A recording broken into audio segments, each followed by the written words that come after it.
Before diving into the 30 specific ways the Amish save money, it's absolutely essential to understand that their entire relationship with money is rooted in a radically different worldview. To the Amish, money is not a tool for power, prestige, or pleasure. It's a resource to be used wisely, quietly, and humbly. They don't own televisions, smartphones, or computers, not because they can't afford them, but because they understand that these things come with ongoing financial and psychological costs. No advertisements, no influencer culture, no keeping up with the neighbors. This absence of external pressure is a financial superpower. The Amish don't chase the latest trends, they live rooted in tradition. Their homes are functional, not flashy. They don't spend weekends browsing malls or scrolling Amazon. Instead, they repair what's broken, reuse what they already have, and share with their neighbors. It's not about how much you can consume, but how little you need to thrive. This mindset, the spiritual rejection of waste, pride, and excess, is what sets the stage for all the practical, powerful, and shockingly simple money-saving habits we'll explore in the coming parts. Living without debt.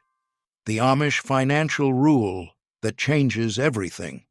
If there's one rule that separates Amish finances from the rest of the modern world, it's this: they avoid debt like the plague. While most people are comfortable juggling car loans, student loans, credit cards, and mortgages, the Amish treat debt as a moral and spiritual burden. They believe borrowing creates dependency and invites unnecessary risk into a household. Instead of relying on banks and lenders, they prioritize living within their means and saving diligently for what they need, sometimes for years. When an Amish family wants to buy land or build a home, they often do it in stages, first buying the land, then slowly constructing a modest house with the help of family, neighbors, and the community. No lavish upgrades, no rushed timelines, no 30-year obligations. In many Amish communities, the church maintains a mutual aid fund that can offer loans or grants in times of crisis. But this isn't treated like a handout. It's a form of stewardship, and repayment is expected in both money and service. But even these are rare, and most Amish families will delay purchases until they can pay in full. Imagine the financial freedom that comes from never paying interest on a credit card or worrying about monthly loan payments. That's the peace the Amish enjoy, and it's not just about numbers, it's about values. They believe if you can't afford it now, you probably don't need it yet. This philosophy also discourages reckless spending because when you're paying cash for everything, you feel the weight of every dollar. It cultivates discipline, patience, and wisdom. In a world drowning in buy now, pay later options, the Amish model stands as a quiet rebellion. Freedom isn't found in what you can afford monthly, it's found in what you can live without.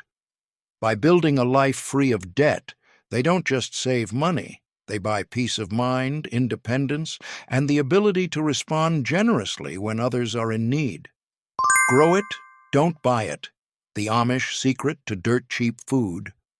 One of the biggest expenses for most families is food, but for the Amish, grocery bills are shockingly low, not because they starve or skimp, but because they grow the majority of what they eat.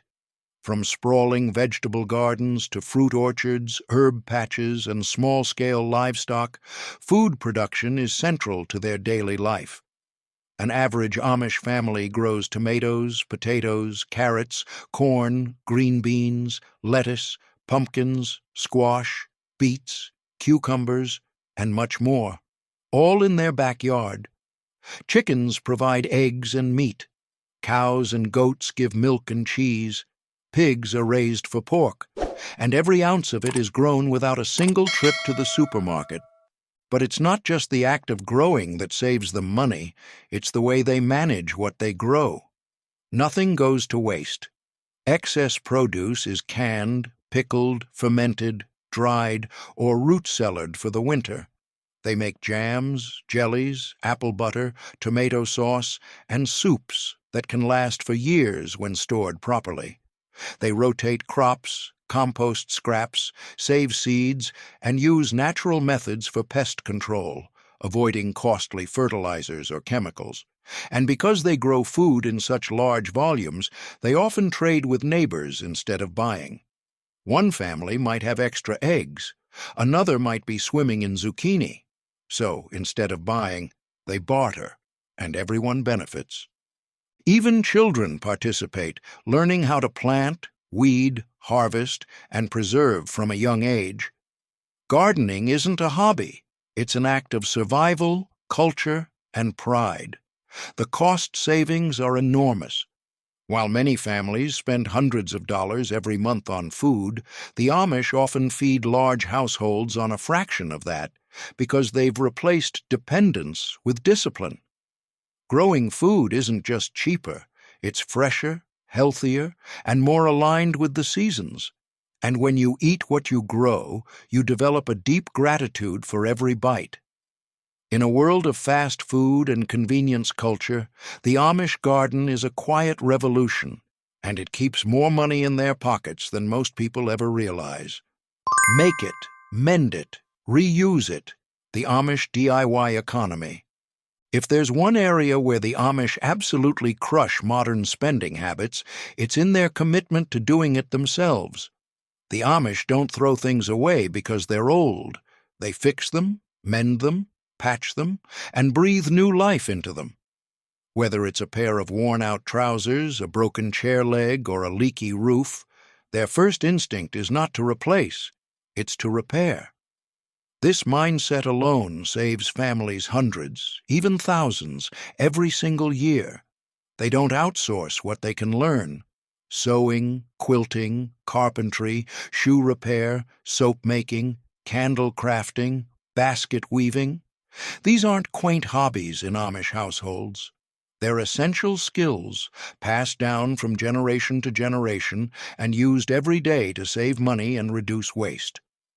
Amish women sew clothes for the entire family, often reusing fabric from older garments or flour sacks. Men build furniture, barns, cabinets, and even toys using simple tools and years of honed craftsmanship. Even when items become unusable in their original form, they're repurposed. Shirts become rags, jars become organizers, and scraps of wood turn into shelves or chicken coop repairs. It's a circular economy rooted in common sense. If it still has use, it still has value. What's more, the Amish don't rely on warranties or service centers. They take pride in self-sufficiency. They know how to maintain what they own, which means their tools last longer, their clothes don't fall apart, and their homes don't suffer from neglect. And when a task is too big for one family, they call in the community. Barn raisings, fence building, quilting bees. These are social gatherings powered by cooperation, not currency. Skip the middleman, how the Amish buy smart and rarely retail.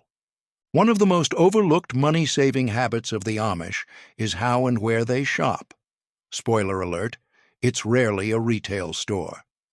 While modern consumers walk into malls, tap their phones, or scroll websites to find what they need, the Amish take a completely different route.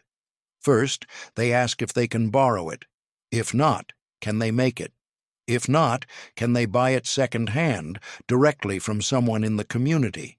And only if all those options fail do they consider making a purchase, often in bulk, often shared with others, and almost always far below retail price. The Amish regularly buy and sell through local auctions, flea markets, and trading networks where cash deals and bartering are common. It's not unusual for one family to buy 100 pounds of flour or sugar and then split it with relatives to get better pricing. Bulk purchasing is a way of life. Instead of convenience stores, they go to local bulk food outlets, country stores, or farmers' markets. And when they do buy new, it's almost always direct from a trusted supplier, bypassing layers of branding and markup. But even more powerful is their ability to delay gratification. The Amish are in no rush to get the latest or prettiest. They don't need fast shipping or stylish packaging. This patience gives them leverage. They wait for better deals. They ask around. They're not afraid to walk away or say, "Not now." Buying smart isn't about getting a discount. It's about building a system where buying is rare, intentional, and only done when all other options have been exhausted. The Amish don't cut corners. They cut out the unnecessary middlemen, and in doing so, they keep their wallets full and their lives simple. No car payments, no gas cards. How Amish travel for pennies. Transportation is one of the biggest drains on a modern household budget. Monthly car payments, insurance, fuel, maintenance, parking fees, it all adds up fast. But for the Amish, transportation works on a totally different economic model, one that drastically reduces or outright eliminates those costs. Most old-order Amish don't own cars. Instead, they use horse-drawn buggies for short-distance travel and rely on hired drivers or community vans for long-distance trips. While this may seem limiting to outsiders, it offers enormous financial freedom. A buggy costs a fraction of a car and can last decades with proper care. There's no gas to buy, no engine to service, no costly repairs involving computer chips or dealerships. A horse, though not free to maintain, provides transportation, companionship, and in many cases, even utility work like pulling plows or carts. Feed is often grown on their own land, and hoof care is done by local farriers within the community, keeping expenses modest and localized. Amish don't pay for driver's licenses, vehicle registration, road tolls, or insurance premiums. That alone can save a family thousands each year. Off-the-grid utilities, how the Amish avoid monthly bills. Entirely. While most households are buried under a stack of monthly bills, electricity, water, gas, internet, garbage, the Amish have designed a lifestyle that eliminates almost all of them. And they don't just save money. They save thousands every year by being intentionally off-grid. First and foremost, most Amish communities don't connect to the public electricity grid. That means no electric bills, no hidden surcharges, no monthly power fluctuations. Instead, they rely on a combination of solar panels, gas-powered lamps, battery banks, and sometimes even diesel generators for minimal, task-specific energy needs, like powering a milking machine or running a water pump. Lighting is often done with kerosene lamps or solar-powered lanterns. Cooking and heating rely on wood-burning stoves, which also double as water heaters and bread ovens. Wood is often gathered locally, chopped by hand, and stored for winter use. There are no thermostats, no smart meters, no air conditioning units driving up costs. Their homes are built to retain heat and maximize airflow, using passive solar design, thick insulation, and smart placement of windows and doors. Water is typically sourced from wells on their property, using hand pumps or simple electric pumps powered by solar or battery systems. Gray water is reused for gardens. Garbage is composted, burned, or managed in ways that minimize waste and dependence on municipal pickup services. They don't pay for Wi-Fi, cable, or streaming subscriptions because they don't use them. Entertainment comes from community, storytelling, singing, board games, and barn gatherings, not from Netflix or Amazon Prime. There's no scrolling, no binge-watching, and no $80 a month bundles that go unnoticed. The Amish utility system is built on simplicity and stewardship. It does require more manual labor and planning, but the trade-off is complete freedom from fluctuating bills and financial stress. In a world where every appliance is smart and every service comes with a subscription, the Amish have opted out, and in doing so, they've proven that a life without bills is not only possible, it's deeply rewarding.